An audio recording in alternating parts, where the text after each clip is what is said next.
Did archaeologists discover the biblical city of Sodom?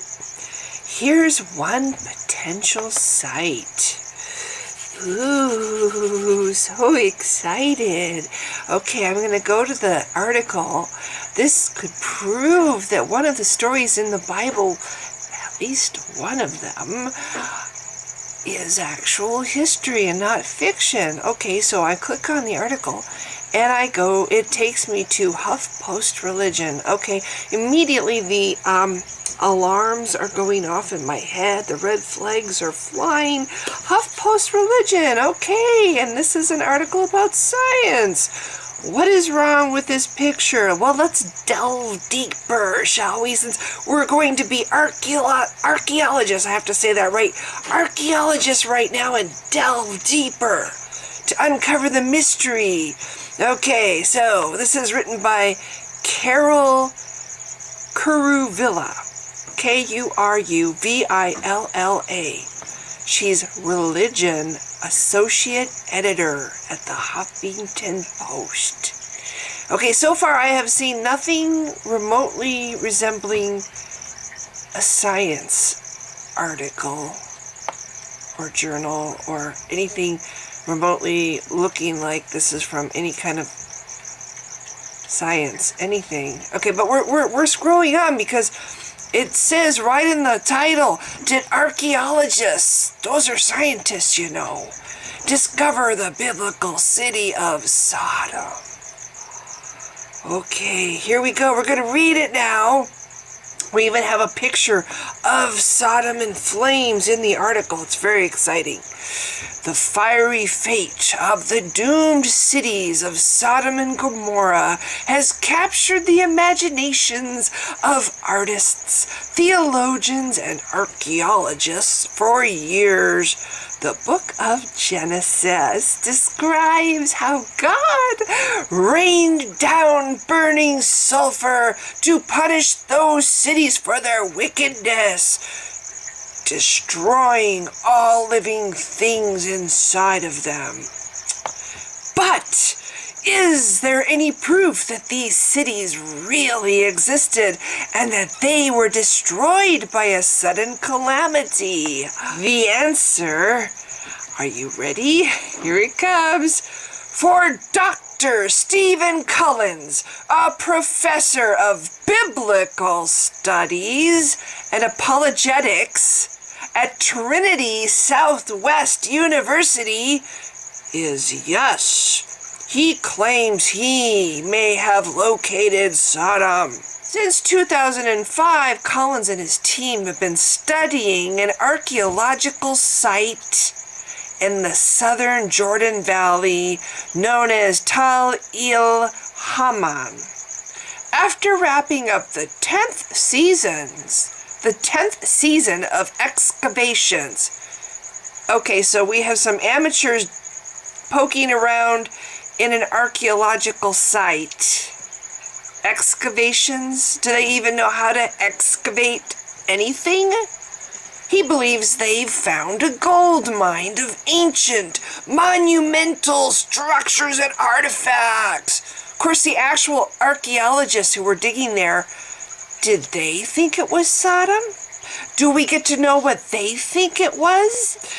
They found a gold mine of ancient monumental structures and artifacts that suggest the site was a powerful city-state during the early and middle Bronze Ages between 3500 and 1540 BC. It suggests, okay, again, do the archaeologists, the actual scientists, think this too? Do they agree with this? The suspicion? Are they backing up this theory? It's not even a theory. I'm sorry. A hypothesis? Are they saying, yeah, this guy really knows what he's doing. He's not really an archaeologist. He didn't really go to archaeology school, but he knows. You know, we've been digging around and we don't know what this is. It's just some ancient whatever, but this guy from the Bible school, he knows what it is. Wow, I don't even know why scientists bother. They should just bring the Christians in right from the start. Save them a great deal of time. Well, this is Solomon's temple, don't you know? Okay, back to the article again. Over the years, now we're back to talking about Dr. Stephen Collins. Over the years, his research team of biblical studies and apologetics. Okay. Over the years, his research team has found evidence of a massive defensive wall, a palatial, P-A-L-A-T-I-A-L, structure, and a gateway complex that dates back to the Middle Bronze Age. During the 2015 season, the archaeologists found a few more towers and gates. Okay, I do believe that archaeologists might have found this stuff, but do the archaeologists think that this is Sodom? Okay, because if I recall from when I was reading the Bible and believing it hook, line, and sinker, Sodom was completely destroyed. Completely destroyed. Yeah, like gone from the face of the earth, destroyed. Okay, so honestly, there should probably not be two stones still stuck together if it was really Sodom. Okay, I digressed again. Back to the article. For Collins, all of this points to the fact that Tal el-Hammam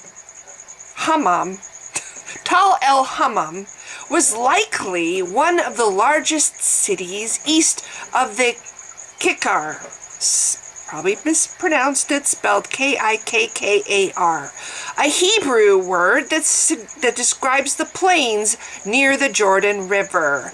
He also claims that Tal el-Hammam is strategically located near ancient water resources and trade routes. The professor says there's a good chance that biblical text is referring to Tal el-Hammam when it describes Sodom. Tal el-Hammam seems to match every Sodom criteria demanded by the Bible, he told Popular Archaeology, except for the fact that Sodom was completely obliterated, and I really don't think there would be two stones still stuck together if in fact it was Sodom. But again, I digress.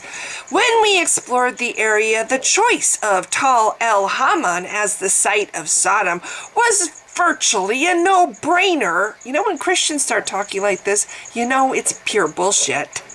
Since it was at least 5 to 10 times larger than all the other Bronze Age sites in the entire region, even beyond the Kikkar of the Jordan. Ooh, it's big, so it must be Sodom. That's right, it's a big one. It's gotta be really big. It's really big, so it's Sodom. And it's by a river. And trade routes. We're just going to pretend for a minute that our imaginary city existed at all. Okay, back to the article. His team also unearthed evidence. It was a sign and it said Sodom in ancient letters, right? His team also unearthed evidence that suggests the booming city came to a sudden end near the end of the Middle Bronze Age. Ooh, which is close to the time that Collins believes the biblical leaders, Abraham and Lot, walked the earth. Yeah, they actually were real people, and they walked the earth, okay? It's unclear what caused the city's change in fortune. Oh, well, hello, didn't you read the Bible? It's God, and he zapped the city with lightning bolts. That's what it was. But one possibility is that it was destroyed by fire. Ooh, was some of the stones blackened by flame? Was there piles of ash here and there? Oh, yes. Even more evidence that it could be Sodom. It could have been, I like this. It's unclear what caused the city's change in fortune. But one possibility of how many possibilities? was that it was destroyed by fire. Could have been destroyed by a tornado. Could have been destroyed by a huge cloud of locusts. Could have been destroyed by flood. Could have been destroyed by earthquake. Could have been destroyed by a massive battle. Could have been destroyed by a meteor hitting it. Oh my gosh, so many possibilities that could have destroyed the city. But one of the possibilities that it was destroyed by fire, which means it's Sodom. The site reportedly remained a wasteland for about 700 years. Even more likely that it was Sodom after this event. Collins isn't alone in his quest to find Sodom. Notice how we just kind of skipped over the whole archaeologists confirming this is true stuff. Collins isn't alone in his quest to find Sodom. Other scholars, yeah, what a bit they're biblical scholars, have suggested that Sodom and Gomorrah rose to prominence in the early Bronze Age and that they were located in different regions near the Dead Sea. Herschel Shanks, the editor of the Biblical Archaeological Review magazine. Wait a minute. That's a huge contradiction in terms because as far as I know, there is absolutely no archaeological evidence anywhere to support that any of the Bible stories actually happened. So what exactly does Herschel Shanks do during his day? If he is the Biblical Archaeological Review, he's the editor of the Biblical I guess he must edit fiction stories like this one. Back to the article.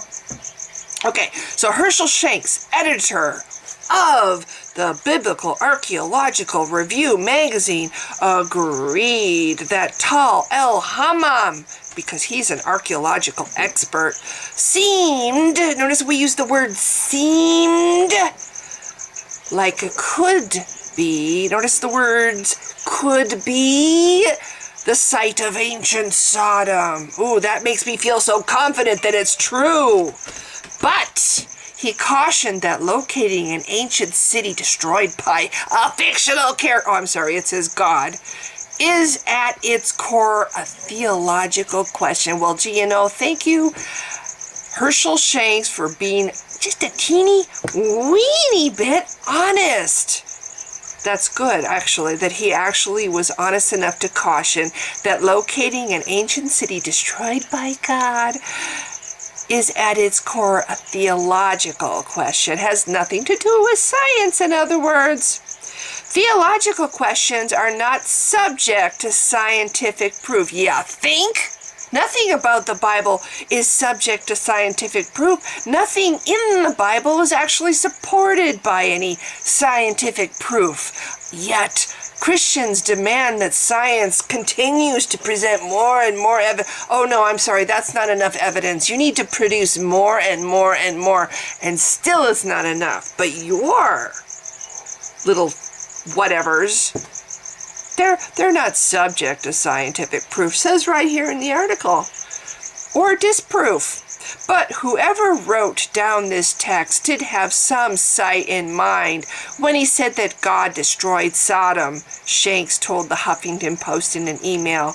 Tal el-Hammam is an excellent candidate for the site the author of the biblical text had in mind when he said that God destroyed Sodom. You know what annoys, that's the end of the article. You know what annoys me about this article? A lazy Christian who doesn't bother to read the article or really think about what the words in the article are saying is going to walk around now drooling at the mouth going, yeah, archaeologists discovered the biblical city of Sodom. Seriously. They're going to go, oh yeah, you atheists, when you say that there's no proof for any of the stories in the Bible. Archaeologists, I have you know that archaeologists discovered Sodom. Yeah, they did. Yup. Because I read in this article that they did. Yes, they did. And that's the reason they make these articles, and that's why they word them the way they do. They're counting on lazy thinkers to glance this over, barely looking at it, walk away going, proof of God, yes! Chalk one up for our side. Yep, we got our proof finally that there was an actual Sodom and that it was smited by God, because one of the reasons it could have been destroyed was by fire. Anyway, I have a time limit on my video, so I'm going to end this, but I just wanted to make this really quick and just point out that this is the kind of stuff that Christians are subjected to when they think that science proves the Bible. I wish they would actually read articles like this. I mean, really read them and consider when it says biblical, biblical archaeologists, whatever. Anyway, if you've been watching, thanks. Bye.